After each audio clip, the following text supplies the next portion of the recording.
اليوم الوالدة معانا وجاء عبد وقال لك اعطيني نصيحة، شنو النصيحة اللي تنجمي تعطيها له؟ نصيحتي لأي شخص أن يكون يخاف الله في شتى أمور حياته، وأن يكون صبورا في السراء والضراء، ويرضى بما قسمه الله له. مقولة لست أدري من قالها: خذ الحياة كما جاءتك مبتسما، في كفها الغار أو في كفها العدم. يعني الإنسان سبحان الله، الحياة هي بسيطة جدا، يعني ناخذها بما يرضي الله ورسوله، يعيش الإنسان سبحان الله سعيد بحول الله في شتى أمور حياتي.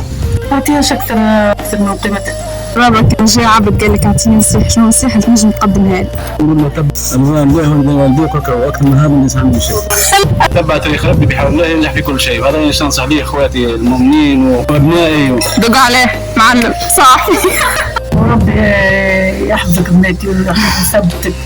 امين. ويحقق امالك واحلامك. امين. دوري مش عندنا حتى ربي راسك انت مرتاح مش تاخذ وفاشط مش شط. انتم الثمره راكم.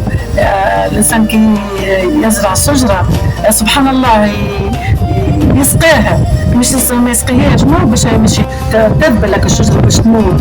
او سقي لاي شاب وشابه سبحان الله المتابعه والدعم، الدعم المادي والمعنى. يعني لو كل والدين تدعم صغارها يعني في اهدافها في تحقيق امالها واحلامها، ما شاء الله راهي تعرفي راهي بلادنا دولتنا بخير. نحن لا حول ولا قوه الا بالله. صلى الله وسلم على سيدنا محمد. تشكرا يا عزمي. دق عليه. نستنى